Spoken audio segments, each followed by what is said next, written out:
Tirai pada chapter kali ini dibuka dengan menampilkan keadaan Marine di Egghead setelah Luffy dan armadanya sudah pun berjaya melepaskan diri dan berlayar ke Elbaf. Di panel ini kita dapat melihat pihak Marine telah bersedia untuk kembali ke markas sambil terlihat mereka telah mempersiapkan dan membawa Seraphim, Sea Beast dan Mark III Pacifista yang masih tinggal di kapal. Lalu salah seorang dari anggota Marine telah perasan akan kehadiran Rob Lucci dan Kaku. Kerana itu, Marine itu menanyakan pada Rob Lucci, di manakah Stussy? Kerana itu, Rob Lucci dengan muka yang serius menjawab yang Stussy telah pun terbunuh. Sambil pada ketika itu, kita dapat melihat reaksi Kaku yang hanya mendiamkan diri dan seperti dia sedang menahan perasaan sedihnya. Dan tidak lama dari itu, Saint Garcia Sutton telah mengatakan yang semuanya sudah selesai dan mereka boleh bersedia untuk pulang. Sutton juga mengatakan yang pencapaian mereka di Egghead sudah memadai kerana mereka memperoleh York, Punk Records dan Power Station. Dengan itu, mereka dapat mengakses The Mother Flame dengan mudah setelah ini. Namun tetap di sebalik semua itu, Sutton telah menyebut bahawa mereka menerima satu kegagalan yang fatal. Kerana itu, kita dapat melihat para Vice Admiral yang berada di hadapan Sutton pada ketika itu memohon maaf atas apa yang berlaku.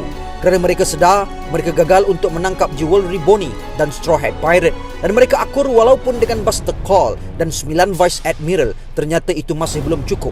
Lalu salah seorang dari mereka telah meminta izin dari Sutton untuk mengejar Straw Hat ke Elbaf. Namun Sutton menjawab tidak. Lupakan tentang Elbaf. Kegagalan yang aku maksudkan lebih jauh daripada itu, iaitu membiarkan mesej Vegapunk tersebar ke seluruh dunia adalah suatu kekacauan yang di luar fikiran. Ditambah lagi, robot gergasi itu muncul dan membantu Mugiwara Pirates untuk melarikan diri. Ini sungguh ironis sekali. Pada masa yang sama, kita ditampilkan dengan flashback Sutton 200 tahun yang lalu, di mana Sutton pernah mengarahkan para saintis pada ketika itu untuk menyimpan E-Math walaupun pihak atasan sudah menyuruh mereka untuk membuangnya. Dan Sutton juga mengatakan yang dia akan bertanggungjawab jika hal itu dapat diketahui oleh pihak lain. Kerana bagi Sutton, E-Math sangat berguna di masa hadapan, bahkan menjadi senjata yang berharga untuk tingkatkan kekuatan ketenteraan kerajaan dunia di masa akan datang. Kerana itu terlihat para saintis pada ketika itu telah mengucapkan terima kasih kepada Sutton kerana mereka juga merasa sayang untuk membuang si robot E-Math ini. Kembali ke masa sekarang, terlihat Sutton berkata dalam fikirannya, walaupun robot ini sudah 200 tahun tidak berfungsi, tapi jelas dia mahu melindungi Mugiwara Pirate. Lalu Vice Admiral Doberman menanyakan pada Sutton dengan berkata, wahai Tuan, tadi Tuan mengatakan bahawa dengan membiarkan mesej Vegapunk adalah satu kegagalan terbesar buat kita. Jadi adakah ini berarti mesej itu ada kebenarannya? Disebabkan itu, tidak lama kemudian, Sutton terus memandang serius ke arah Doberman sehingga kan akhirnya Doberman secara tiba-tiba telah tercedera dengan begitu parah di bahagian kepala dan itu telah menyebabkan Doberman telah pingsan dan terpelanting ke belakang. Dan keadaan itu telah mengejutkan Vice Admiral yang lain.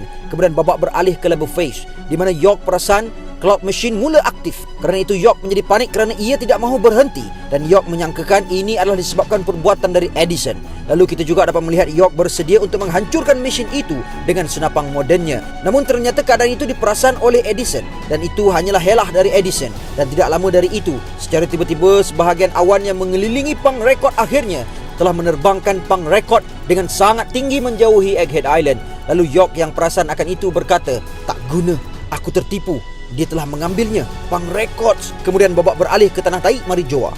Terlihat para Tenryubito tidak mempercayakan kata-kata Vegapunk. Dan jika sekalipun ia benar, ia tidak mempengaruhi mereka kerana mereka tidak akan tenggelam disebabkan kedudukan mereka yang sangat tinggi. Bahkan tidak hanya itu, ternyata di sana juga para Tenryubito mengamuk dan marah dengan krisis kekurangan makanan yang berlaku. Mereka mengatakan yang sekiranya mereka tahu siapa dalangnya di sebalik semua ini, orang itu mesti ditangkap dan sebelum mati, orang itu mesti diseksa terlebih dahulu. Dan tidak lama setelah itu, babak telah beralih pula ke Authority Room, di mana terlihat seseorang telah masuk ke dalam bilik tersebut dan ternyata dia adalah Saint Vigarland Garling. Lalu terlihat Garling telah memakai suit dan pakaian yang sama seperti Sutton sebelum ini. Kerana itu salah seorang Gorosei telah bertanyakan pada Garling apa yang dilakukan di sini. Garling dengan bergayanya menjawab ini adalah perintah terbaru, sudah diberitahukan kepada aku. Lalu Saint Topman War Curie berkata, perintah terbaru dari siapa? Saint Shepherd Jupiter juga berkata, apa yang kau katakan ini, Garling? Saint Marcus Mas menyambung, berhati-hati, adakah kau lupa diri kau siapa? Dan Saint Ethan Baron V. Nosujuro terlihat bingung akan hal tersebut. Kemudian Garling menjawab, Vegapunk yang dikenal sebagai York setelah ini akan berada di bawah pengawasanku kerana aku baru sahaja dilantik sebagai The Warrior God Sign and Defend. Kerana itu Marcus Mas terlihat mula sedar akan kata-kata Garling itu Lalu terlihat Garling telah duduk di bangku Sutton dengan gayanya. Dan Garling berkata lagi, dunia sedang menghadapi kekacauan. Pada tingkatan pemerintahan yang belum pernah terjadi sebelumnya sudah terjadi di hadapan mata kita. Mari kita bekerja sama untuk dunia yang lebih baik, wahai rakan-rakan Eldescu.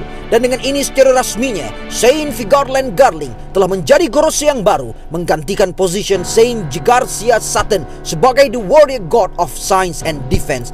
Namun yang masih menjadi persoalannya, apa yang terjadi dengan Sutton? Kemudian akhirnya kita akan tahu jawapan untuk keadaan ini, di mana tidak lama setelah itu Baba akhirnya kembali semula ditunjukkan keadaan di Egghead Island. Di Egghead terlihat para Marine mula terkejut melihat keadaan Sutton. Dan ternyata di panel seterusnya, suatu keadaan yang sungguh tidak dijangkakan telah berlaku, di mana terlihat Sutton sepertinya telah sesak nafas sambil memegang lehernya. Tidak hanya itu, bahkan terlihat api hitam mula keluar dan membakar tubuh Sutton. Dan keadaan itu sungguh mengejutkan setiap Vice Admiral yang berada di situ, sehingga mereka tidak tahu apa yang harus mereka lakukan untuk menyelamatkannya. Dan dalam waktu yang singkat sahaja setelah itu, kita dapat melihat rupa Sutton makin berusia dan makin berkedut seperti mumia. Melihatkan akan hal itu, setiap Vice Admiral menjadi semakin takut dan terkejut akan keadaan tersebut. Lalu di saat Sutton hampir lenyap dan dapat merasakan yang Imo sedang melihatnya, lalu Sutton yang mengerang kesakitan berkata, Imo sama. Dan Imo sama menjawab, Sutton, Joy Boy adalah dalang di sebalik kaburnya mereka. Dan kau hanya membiarkan semua itu terjadi. Tidak ada ampun bagi kau. Bagaimana cara aku mengantisipasi kekuatan yang sudah mengalahkan kita? Dan akhirnya kita dapat melihat keseluruhan jasad Sutton telah mereput dan terbakar, sehingga kan satu letupan telah berlaku dan keadaan itu telah menyebabkan satu aura kilat hitam dan asap hitam telah muncul. Dan pada ketika itu Sutton telah mengerang kesakitan dan menjerit dengan sangat kuat. Bahkan kita juga dapat melihat para Vice Admiral juga telah terpelanting akibat tidak mampu menahan tekanan yang terhasil dari letupan tersebut. Dan pada akhirnya kita dapat melihat hanya tulang Sutton yang tinggal, dan itu mengejutkan salah seorang Vice Admiral di situ. Kemudian Babak telah beralih menunjukkan keadaan Pang Record yang telah terbang menjauhi Egghead Island. Terlihat satu keadaan yang sungguh mengharukan telah ditampilkan, di mana ternyata kesemua satelit Vegapunk, iaitu Shaka, Atlas, Edison dan juga Pythagoras masih lagi hidup, tapi tetap Stella, iaitu Vegapunk, sudah tiada. Lalu di dalam Pang Record itu, Shaka telah berkata sepertinya kita tidak dapat menggerakkan Lebostratum juga. Dan Atlas menjawab kerana itu adalah disebabkan si pengkhianat York. Pythagoras berkata isyaratnya menjangkau seluruh dunia, jadi dia masih mampu terhubung. Lalu Edison berkata, tapi ini lebih baik daripada memberikan semuanya pada mereka, bukan? Sehinggalah hari tiba di mana umat manusia boleh mengakses otak kita, kita harus menjaganya di tempat yang aman. Lalu Shaka berasumsi bahawa Edison boleh menggunakan roaming cloud. Itu mungkin akan bertahan sekitar 500 tahun. Edison menjawab, benar, tapi seluruh dunia akan menganggap kita para Vegapunk sudah mati.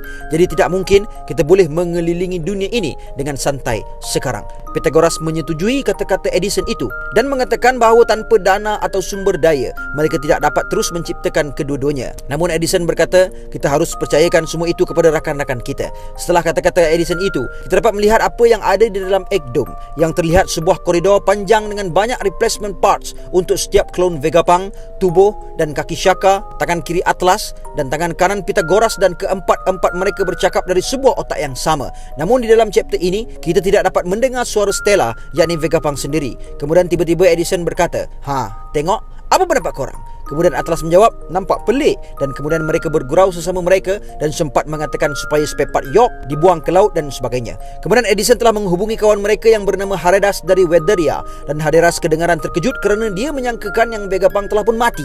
Dan Babak telah beralih pula ke Kamabaka Queendom. Terlihat seseorang telah menjerit apabila mengetahui tentang message Vegapunk, di mana dia berkata, ini cukup menyeramkan. Apa yang terjadi? Adakah kita akan mati?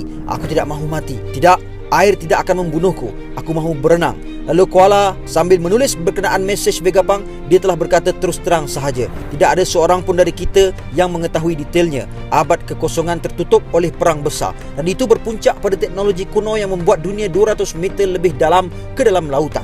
Bukan hanya itu, tapi seseorang yang mendapatkan One Piece tidak hanya akan dinobatkan sebagai Raja Lanun, bahkan mungkin mereka akan mampu menggunakan kekuatan yang menghancurkan itu untuk diri mereka sendiri. Pada saat itu juga, kita dapat melihat setiap anggota Revolutionary Army berada berhampiran Koala, memberi tumpuan kepadanya. Lalu Betty mencelah, kita tidak boleh membiarkan hal itu terjadi. Dunia akan tenggelam. Kemudian Sabu berkata, ini menjelaskan kenapa Tenryubito memilih Red Line untuk tempat tinggal mereka, kerana ia titik tertinggi di dunia ini. Lalu Ivankov dengan terkejutnya berkata, ada juga tequila, vodka, rum dan bourbon wolf. Itulah kenapa mereka menghabiskan 700 tahun memaksa para budak untuk membesar dengan struktur raksasa, dan terlihat para komander Revolutionary Army yang lain juga turut sedar akan itu. Lalu kita ditunjukkan dengan babak dragon yang memandang ke arah lautan yang luas. Dragon berkata, Vegapunk, di antara mereka yang mengabaikan peringatan kau, banyak yang akan bertindak demi kepentingan peribadi, bukan demi perdamaian. Kita harus bergegas dan meraih kemenangan untuk tujuan kita sebelum penduduk dunia saling membunuh demi mendapatkan tempat yang selamat untuk mereka tinggal. Dan tamat untuk alur cerita One Piece chapter 1125. Jadi setakat itu sahaja perkongsian aku di video kali ini. And gang, before I end, sedikit renungan. 4 tanda yang menunjukkan kita sedang melakukan lebih baik dari apa yang kita fikirkan. Yang pertama, kita banyak berubah dari tahun lepas. Perubahan adalah tanda pertumbuhan. It is a sign of growth. Jangan takut pada perubahan. Bahkan lebih takutlah kalau kita kekal yang sama di takuk yang lama. No growth, no improvement, no expansion, no advancement. Itu adalah lebih mengerikan untuk masa depan. Kedua, kita melalui masa yang sukar. Melalui kesukaran adalah bagus. Ia bererti kita bakal menjadi semakin kuat walaupun keadaan menjadi semakin berat. Besi hanya akan tinggal besi sekiranya tidak dilasak, tidak dihenyak, tidak dipukul, tidak dihentak. Setelah melalui proses yang menyakitkan itu, barulah ia menjadi semakin bernilai. Besi yang mengharungi detik ini akan menjadi lebih mahal dari besi yang lain. Ketiga, kita mula mencari ketenangan berbanding kesenangan. Kebanyakan manusia hanya menantikan dopamina tiba supaya menolaknya, bertingkah berdorongkan ganjaran. Orang yang memiliki kekuasaan, orang yang memiliki kemasyhuran, orang yang memiliki kekayaan belum tentu memiliki ketenangan. Ketenangan hati dan ketenangan minda adalah aset terpenting seseorang manusia, kerana keputusan yang bakal dijelmakan akan lebih teratur dan jelas. Keempat, kita belajar dari kesilapan. Kebanyakan manusia hanya lari dari masalah dan menyalahkan orang lain, sedangkan masalah yang datang itu sebenarnya adalah natijah dari apa yang kita sendiri pohonkan, yang bertindak sebagai ujian. Andai kita lulus ujian tersebut, maka termakbul kabul apa yang kita pohonkan.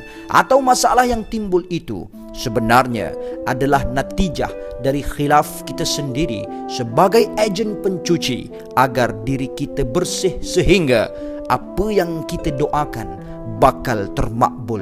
Perkara terbaik yang kita boleh lakukan untuk diri kita adalah untuk meyakini diri kita sendiri ketika tiada sesiapa pun percayakan diri kita. And until then, my gang, there is no God except Allah. Assalamualaikum warahmatullahi.